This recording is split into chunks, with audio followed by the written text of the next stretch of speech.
के कोर्ट का इस्तेमाल करके मजलिस इत्तेहादुल मुस्लिमीन को कामयाब और कामरान करिए, क्योंकि मुझे यहाँ से मालेगांव भी जाना है।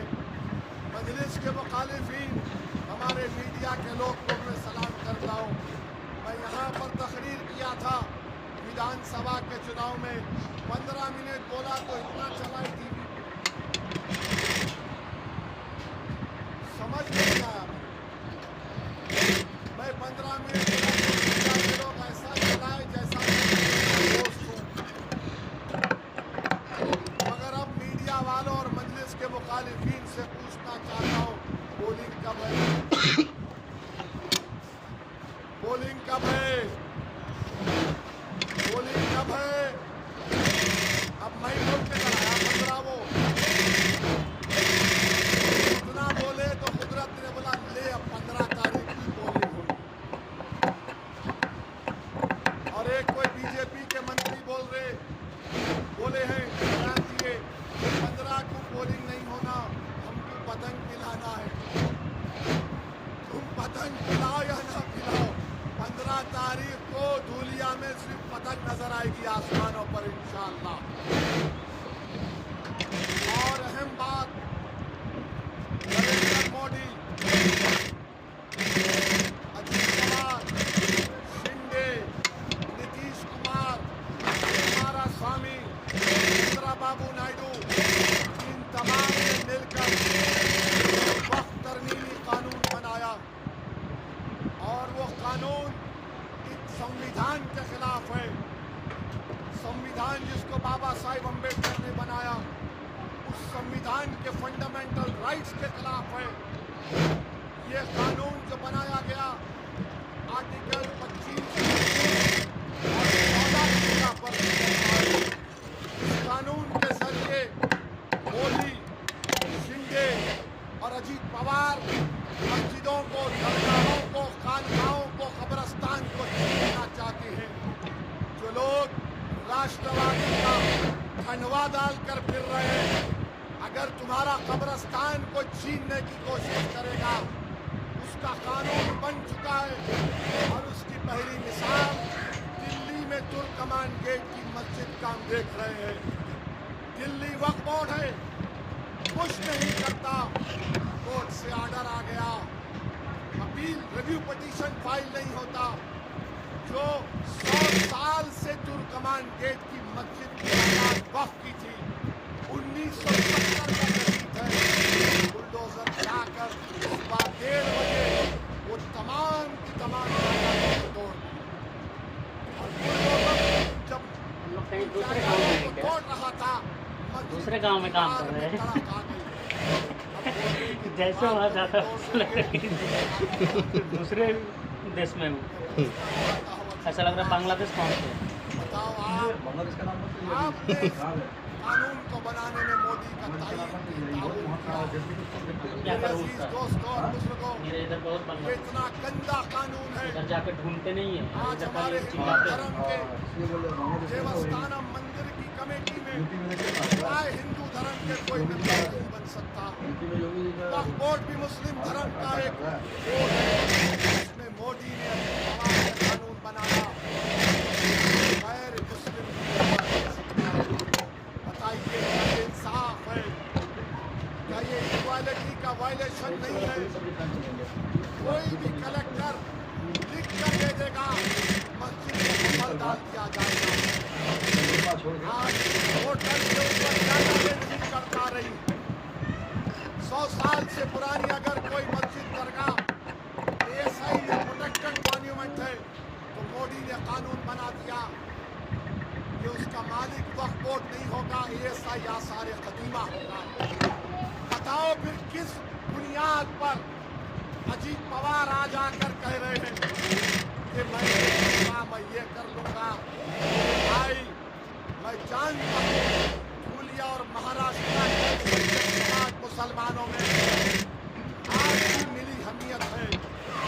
मैं आपको उसका हवाला देकर आपसे अपील करता हूँ, उस काले कानून के बनने के बाद महाराष्ट्र के बहुत बड़ा इलेक्शन होने जा रहा है।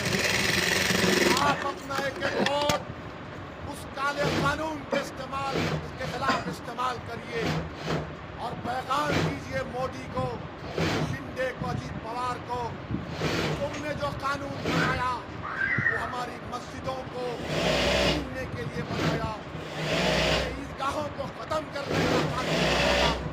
तो एक और अहम मुद्दा आपके पास है, 15 तारीख को मुत्तहदा तौर पर अपना एक वतन के निशान करेंगे। तुमने देखा अपनी आंखों से, अगर भारत की पार्लियामेंट में किसी ने खड़े होकर मोदी की आंख में आंख डालकर एनडीए के एमपीज के सामने कहा यह कानून बाबा साहिब के संविधान के खिलाफ है और मैं उस कानून को फाड़कर पार्लियामेंट के फर्श पर फेंक दिया, क्या ये अजीत पवार कर सकते थे?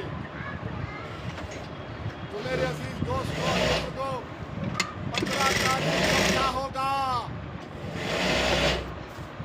15 तारीख को बटन दबेगा पतंग पर, और बीजेपी वाले समझ में नहीं आ रहा, बीजेपी वाले कल ट्रम्प बोले, मैं आपको बोलूं कल ट्रम्प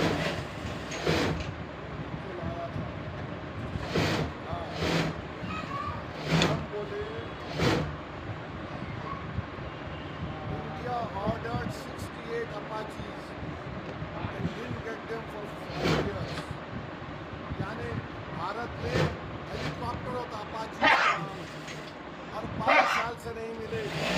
प्राइम मिनिस्टर मोदी के और क्या बोले मोदी सर,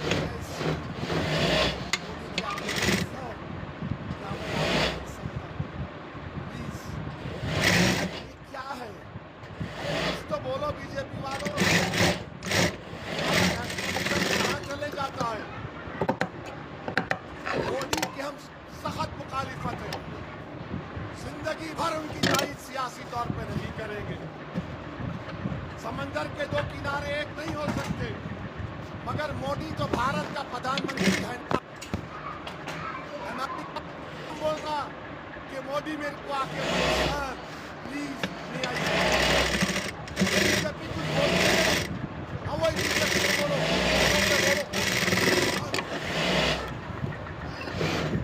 पाकिस्तान पे बोलो, बांग्लादेश पे बोलो, भूल जाते। 2 चीज पे बीजेपी नहीं बोलती, नहीं बोलती, चाइना बोले तो बोलते चीनी नहीं। आखिर इतना सन्नाटा क्यों है भारत? बीजेपी के लोग क्यों डरते ट्रम्प से? ये भारत का मामला है, याद रखो, बर्दाश्त कर रहे हो। तुम्हारा नेशनलिज्म क्या है? तुम्हारा नेशनलिज्म ड्रामा है। अगर तुम्हारा नेशनलिज्म पक्का होता तो तुम बोलते उस बारे में, मगर तुम नहीं बोल पा रहे हो। बहरहाल मेरे अजीज दोस्तों और बुजुर्गों, बीजेपी हर नौजवान को, किसान को, महाराष्ट्र को मायूस कर चुकी है। और मैं यहाँ पर बीजेपी के एमएलए साहब से पूछना चाहूँगा, महाराष्ट्र में पेट्रोल की कीमत क्या है? पेट्रोल की कीमत क्या है महाराष्ट्र में? कितना है? जोर से बोलो, नहीं सुनाई दिया, जोर से बोलो। 106 रुपये।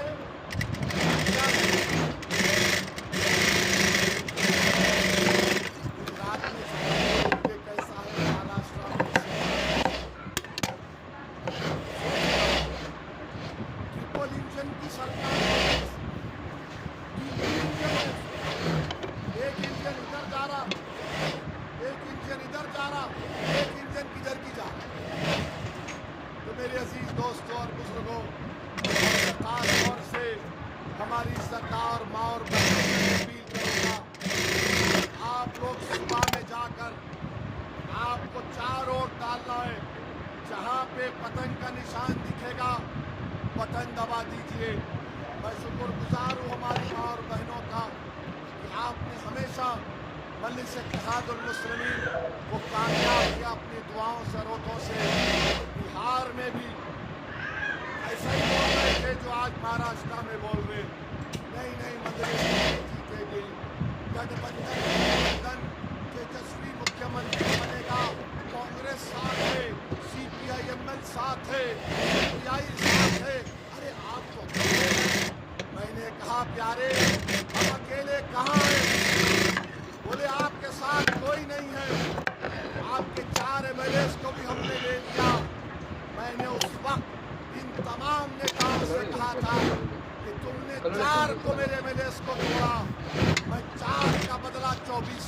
इंशाअल्लाह।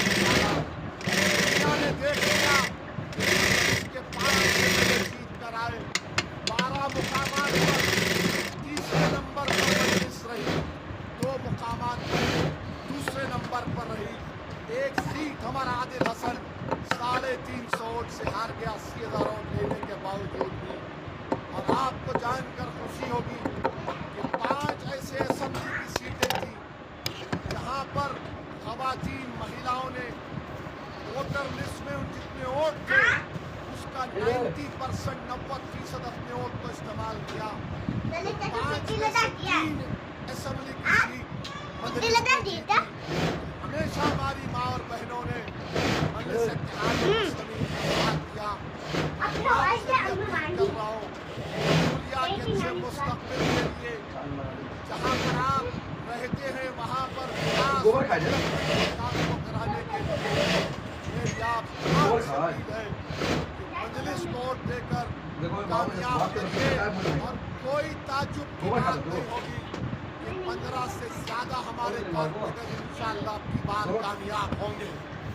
ये बात ज़हन नशीन कर लीजिए आप। तो मेरे भाई 15 तारीख को पतंग पर बटन दबेगा। हाथ उठाकर जवाब दीजिए। पतंग पर बटन दबेगा। क्या पैगाम देंगे आप बीजेपी को, अजीत पवार को, कांग्रेस को? पतंग पर बटन दबाकर मजलिस को कामयाब करिए। और मैं देख रहा हूँ वो सरल के समंदर को दूर खड़े हुए हैं।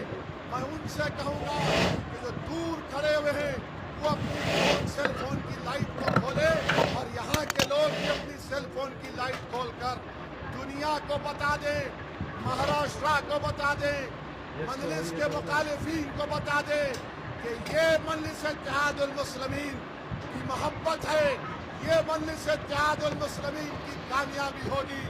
और इनके दिमाग की बत्ती जो गुल हो चुकी है ये आज की लाइट से इनके दिमाग में आएगा।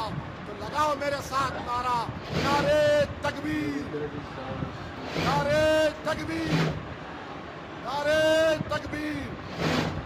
दुनिया की आवाम जिंदाबाद, मजलिस इत्तेहादुल मुस्लिमीन जिंदाबाद।